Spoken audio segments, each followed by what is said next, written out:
At my 40th, my brother and sister gave me a gift. A slideshow of the worst, most unflattering photos they could find, followed by skits mocking me as embarrassing and pathetic. All in front of 39 guests. My parents laughed the loudest. I said nothing. I just slipped them a note. They read it, and completely lost it. I turned 40. A nice, solid number.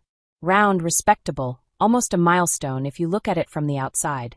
And if you'd asked me 10 years ago what I thought my 40th birthday would look like, I probably would have said something cliché: warm evening, string lights, a little wine, my daughter in bows, husband in a jacket, laughter, friends, presents. You know, something from a commercial. Instead, I got a performance. Not as the star. Not even as an audience member. I was the punchline. We celebrated at a restaurant. Fancy place.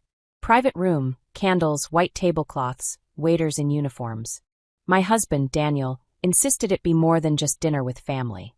He wanted me to feel special. His words: "You deserve something memorable." Sweet, right? He just underestimated my family. Their definition of deserve is different.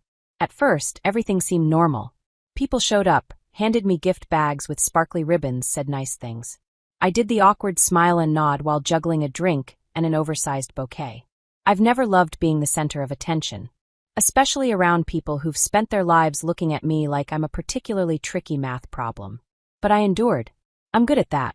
I've had decades of practice, started around age 4, I think. Halfway through the night, when the wine was flowing and the entrees had just landed, my sister Sabrina grabbed the mic. Of course she did.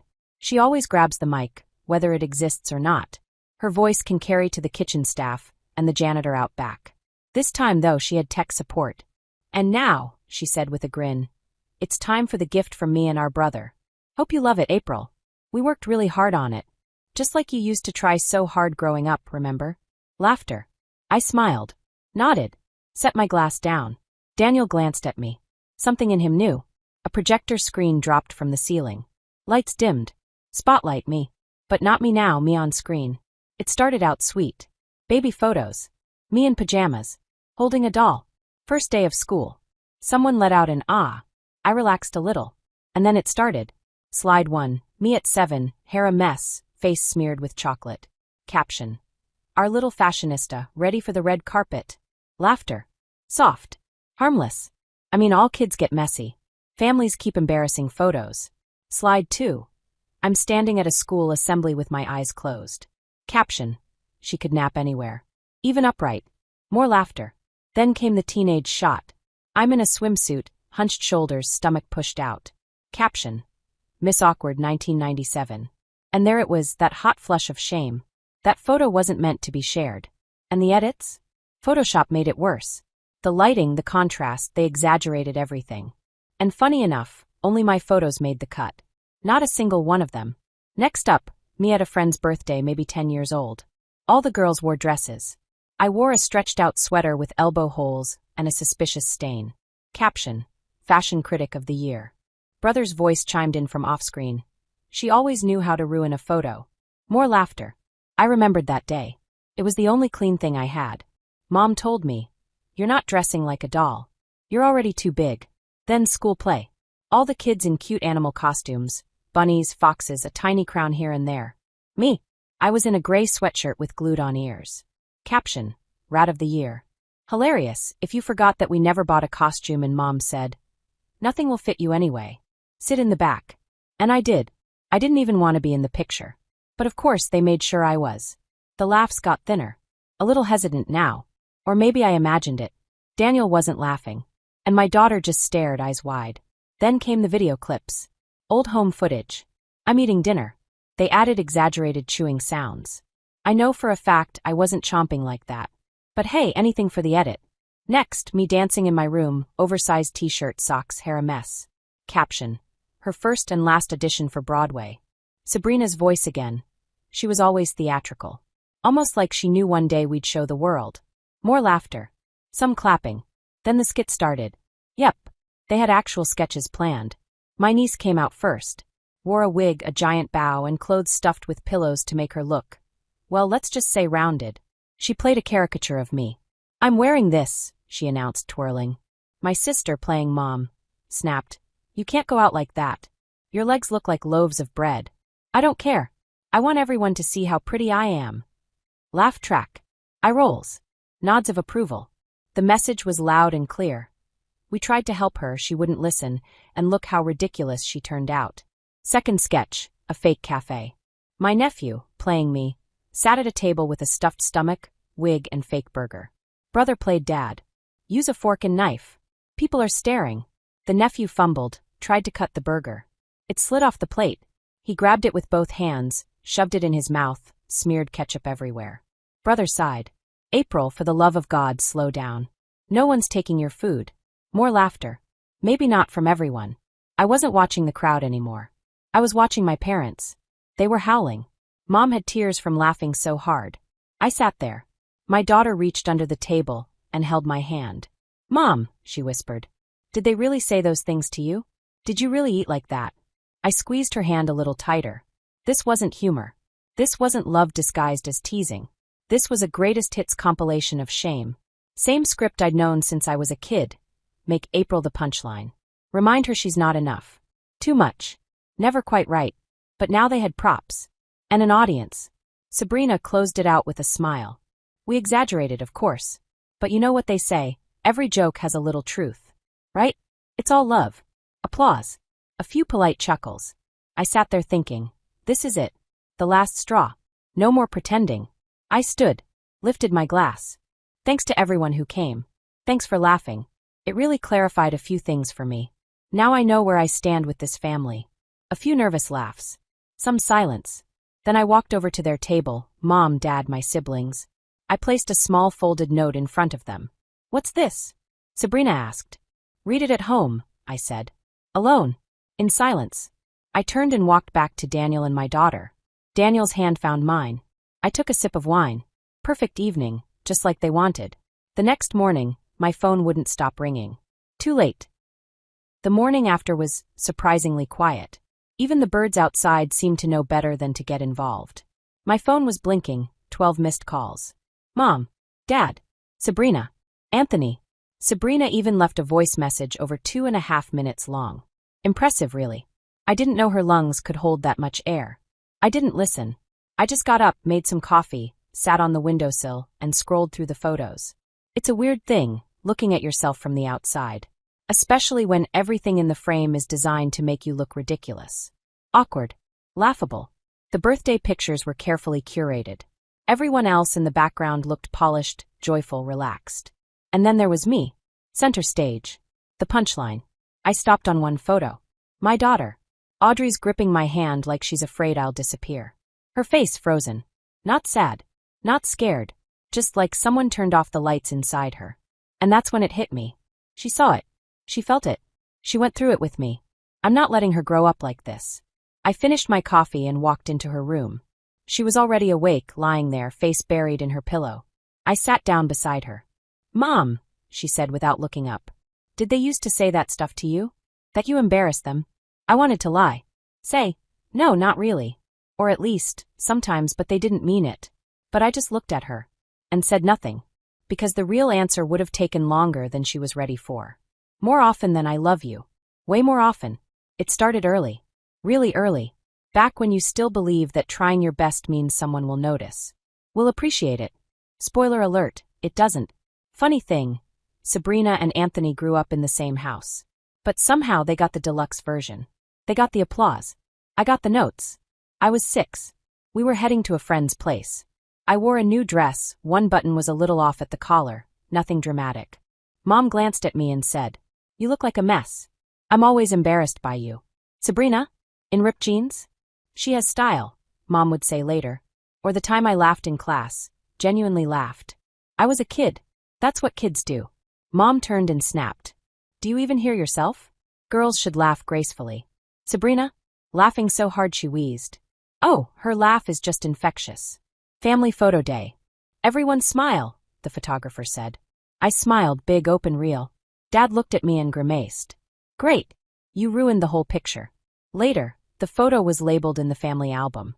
April trying again. With a smiley face. So cute. And don't even get me started on food. Everyone else had ice cream. I got a salad. Dry. No dressing. Because, and I quote, at your age you should start watching your figure. I was 13. All I wanted was a scoop of vanilla. What I got instead was, have you seen yourself in a mirror? One day, my English teacher praised an essay I wrote. I came home glowing. Mom barely looked up and said, well, finally something. Maybe now you'll stop slouching and stuffing your face all the time. Thanks, Mom. I never forgot. Anthony? Spilled his milk. Mom. It's okay, sweetie. Me. Dropped a fork. Mom. How many times, April? Learn to act like a normal person. And it wasn't once or twice. It was a system. A consistent, almost ritualistic campaign.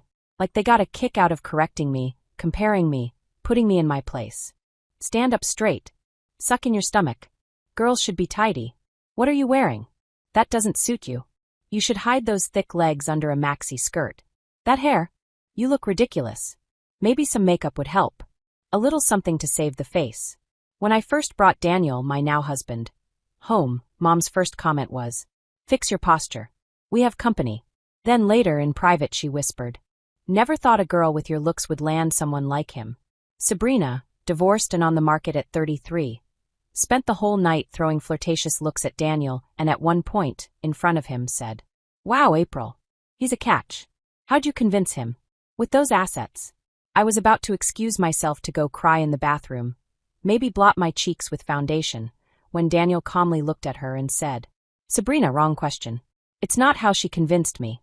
It's how lucky I am that someone this smart and beautiful said yes to me. Sabrina blinked. Mom gave a fake little laugh. And me? I think for the first time in years, I stood a little straighter, on my own. I moved out at 18 for college. It was the first place where I wasn't seen as a burden. And yeah, I thrived. Job. Friends. Love. Then I came back. Because Mom got sick. Then Dad lost his job. Then he got sick too. So I helped. Paid for repairs. Meds. Covered their retirement shortfall. Deposited money into their accounts every month. Nobody ever asked if I wanted to.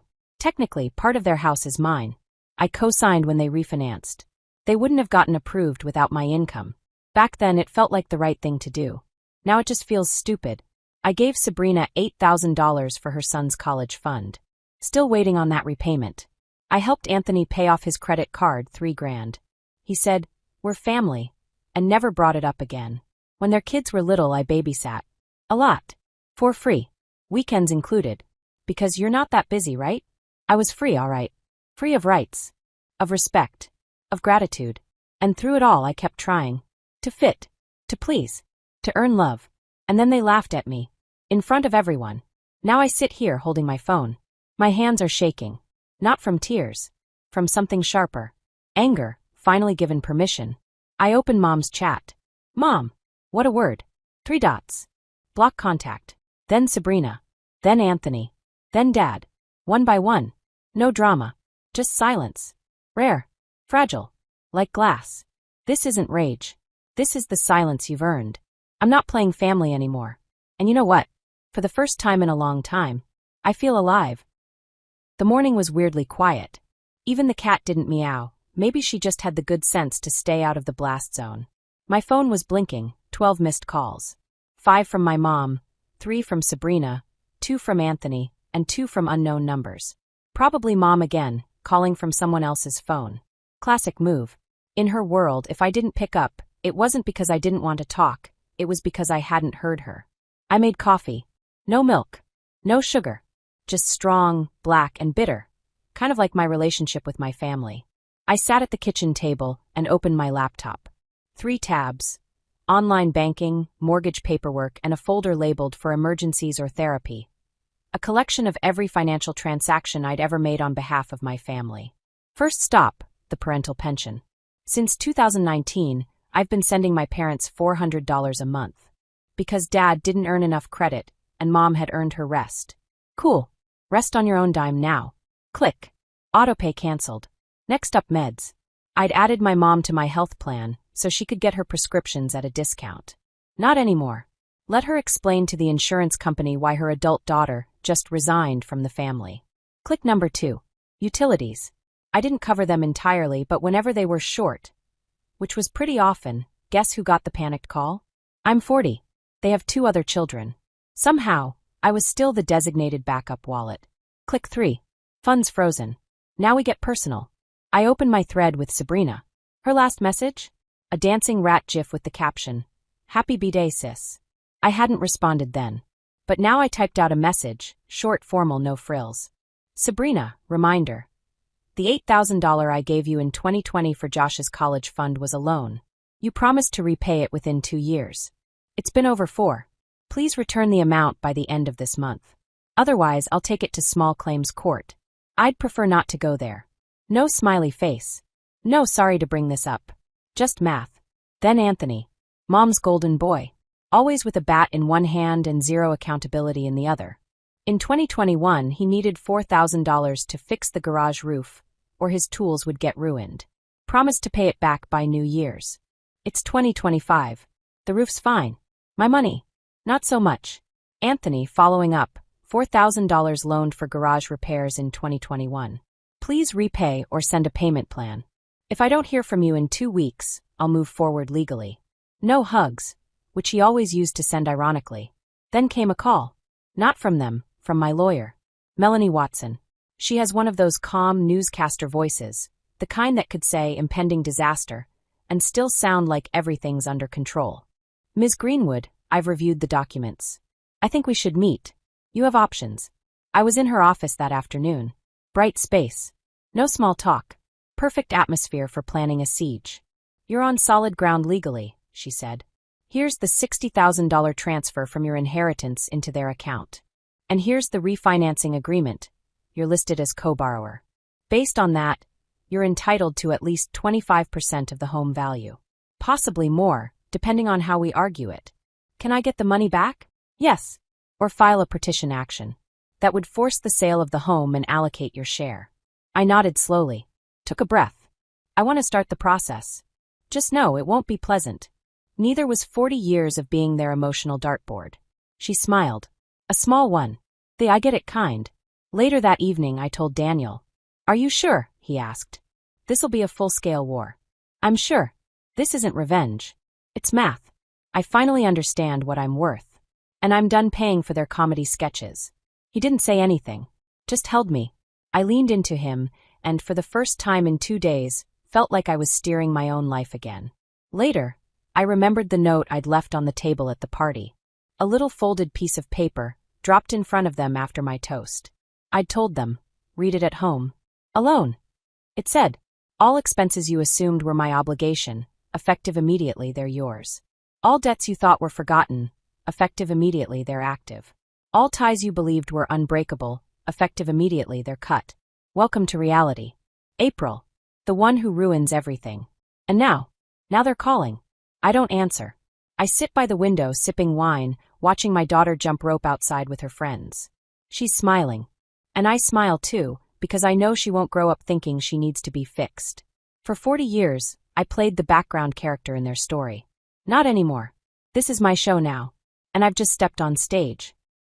They called all day. First my mom. Then my dad. Then Sabrina. Then Anthony. Then Mom again. At some point, I just switched my phone to airplane mode. Notifications kept pinging like hail on a tin roof. Funny, isn't it? They hadn't listened to me in 40 years. Now they couldn't stop calling. Texts poured in like confetti at a guilt parade. What's wrong with you? If you're upset about that little sketch, it was just a joke. We love you. You can't just abandon your family. This isn't how you treat people who care about you. Oh, and how do you treat them? By making a public slideshow of their worst photos? By mocking them in front of their child, their husband, their guests? Sure. Classic family love. Then my parents got the letter from my lawyer. Polite but firm. Straightforward. I am legally a co-owner of the house. The $60,000 I contributed during their mortgage refinance? Properly documented. Which means either they pay it back, or we initiate a sale. It's not personal. It's financial. After that, the tone changed. Panic, then hysteria. Mom, in all caps. You're leaving US to rot in old age? Dad's message was shorter. Is this all your husband's doing? Oh yes, Daniel masterminded the whole thing.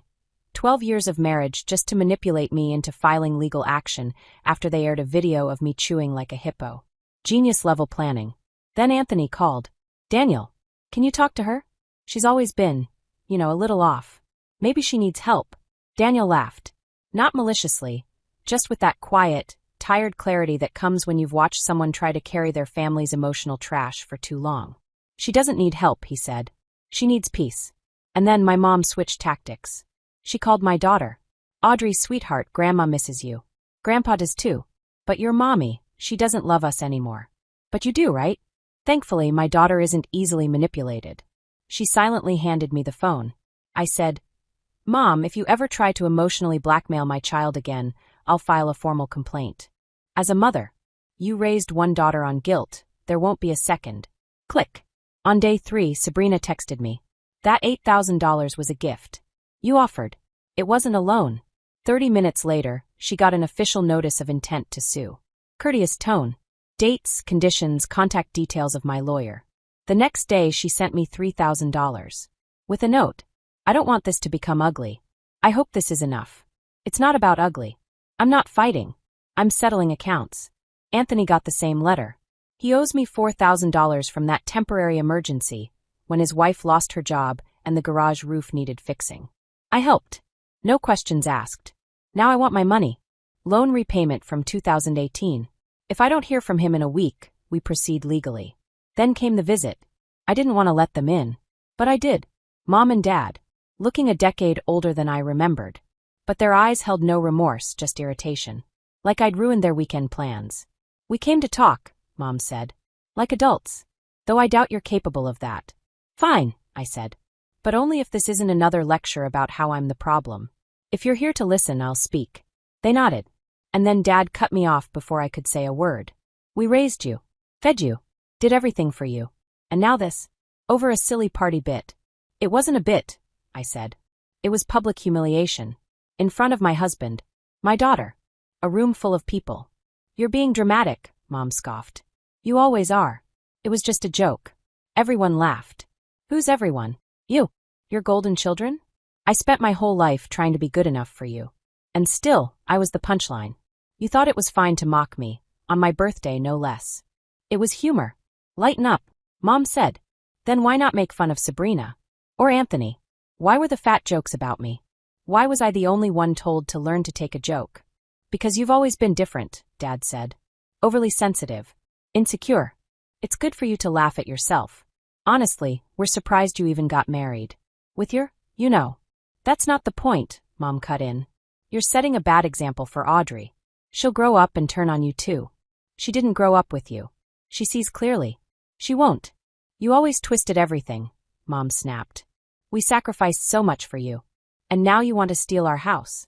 I want what's mine. Legally. You'd do the same. You just got too used to taking without giving. You're selfish. Ungrateful. Always have been, Mom hissed.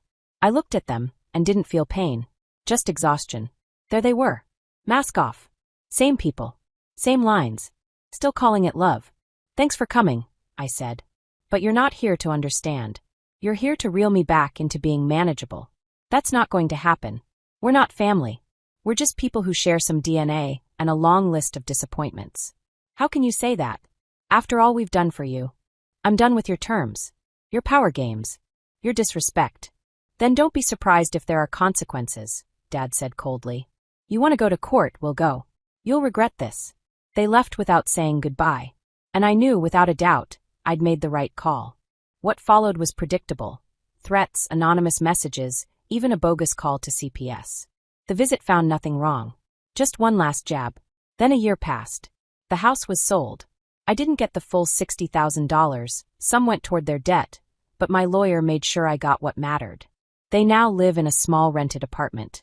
No view, but livable. Sabrina repaid the full amount, late, and through her attorney, with a note. Sad it had to end like this. I haven't heard from her since. Anthony vanished. Still bitter, probably. He ended up selling off some tools to pay me back. Or maybe his wife did. Doesn't matter. Daniel, Audrey and I went on vacation. No announcements. No phone calls. Just the three of us, free. At one point, Audrey asked, Mom, are you sad that Grandma and Grandpa don't love you anymore? I smiled. I'm sad I ever believed they did. I looked out at the horizon and thought, 40 is when you finally realize that boundaries aren't rude, they're survival. I have a family now. Not the one that raised me. The one I chose. And for the first time in my life, I feel like myself. I know some of you are probably thinking, Wasn't that a bit much? Maybe. Or maybe I spent too many years being way too little. Tell me what you would have done. Was I right to finally draw the line? Or should I have kept quiet, again? If this story hit you in the gut,